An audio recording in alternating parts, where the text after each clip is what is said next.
This is Jamey from Games, and today I'm going to talk about my favorite mechanism in Ankh, Gods of Egypt, a game that I don't own, but I got to play it with, 5 players the other day and had a great time with it. Here are some of the beautiful minis in the game on the map. It's a heavy combat game. There's a lot of combat in the game. That's the whole kind of trying to assert your control over the lands of Egypt using a god that cannot be removed from the board, which isn't my favorite mechanism, but I think that's really, really cool. If you have a game where you're worried about players completely eliminating another player, just have a unit that's so powerful that the game doesn't allow them to be eliminated. I think that's a really nice twist in Ankh.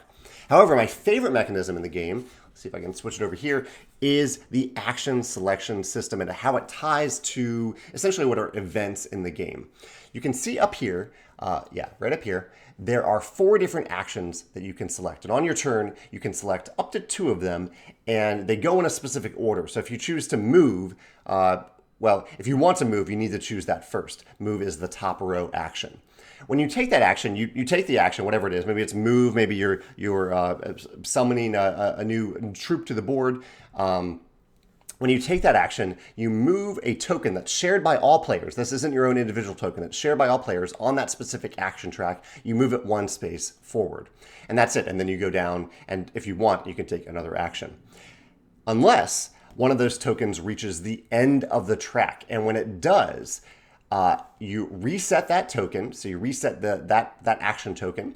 And on this events track, you advance the token 1 space, and oftentimes you gain a special benefit for getting to that point on the events track, for advancing the game in that way. Because the game ends, this is also the events and a timer track for the game itself.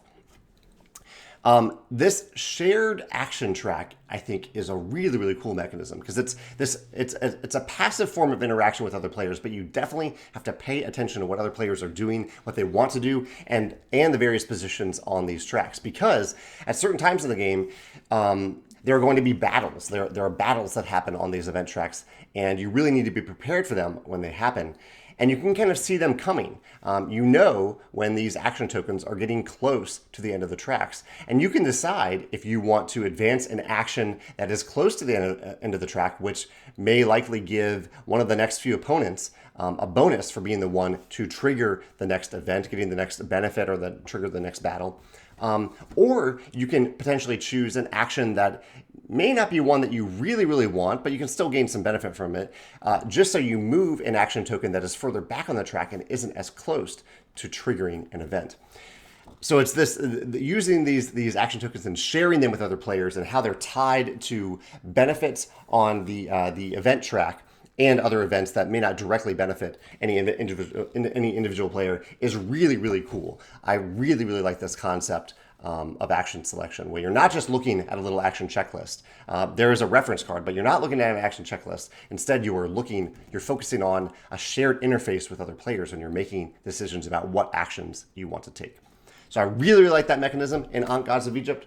I'll mention one other little thing before I go. Right below this, you can see on this track, there we go. In each game, there are 3 different special powerful creatures, monsters that you can gain if you upgrade fast enough. And this is something that I've seen in a few different games from Eric Lang and Simon, including a Blood Rage. And I really like this idea where you don't inherently control any monster at the beginning of the game. Actually, Kemet does it really well too. You don't control any monster inherently at the beginning of the game. Instead, the decisions you make in the game can result in you having a monster that you can use that then becomes unique to you. And the reason I really like this is because it is an intrinsic benefit. It's an intrinsic goal in the game. The game is not saying, for you to win, you need to get this monster. Opposed to a game like this game is saying, for you to win, you need to get a certain amount of devotion to win. Instead, it's just saying, here's this cool miniature, here's this cool ability. If you want to go after it and make this, you can decide to make this a goal for yourself. And they're enhancing that goal by making it look cool with a miniature. And with a cool ability. I really like this in games where the game isn't saying you have to do this to win. Instead, it's saying, or even giving you like a short-term goal that says, accomplish this goal. Like, this is a goal that you can accomplish. Instead, the game's saying, here's a cool thing. If you want to go after it, you can. And it then gives you something to focus on. I really like that aspect of a couple different games from Simon, Kemet, and Eric Lang. But the action system is the thing that really stands out. That's the thing I'll be thinking about the most in the future when I think about Ankh. I'd love to hear your thoughts on the game. If you have played the game, there are other different mechanisms that I haven't covered here, including the somewhat controversial merging of two forces and the idea that you can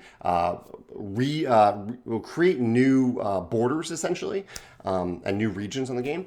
All really interesting mechanisms. I'd love to hear your thoughts about them in the comments below. Or if you can think of any other games that use a shared action system like this, let me know in the comments below as well. Thanks.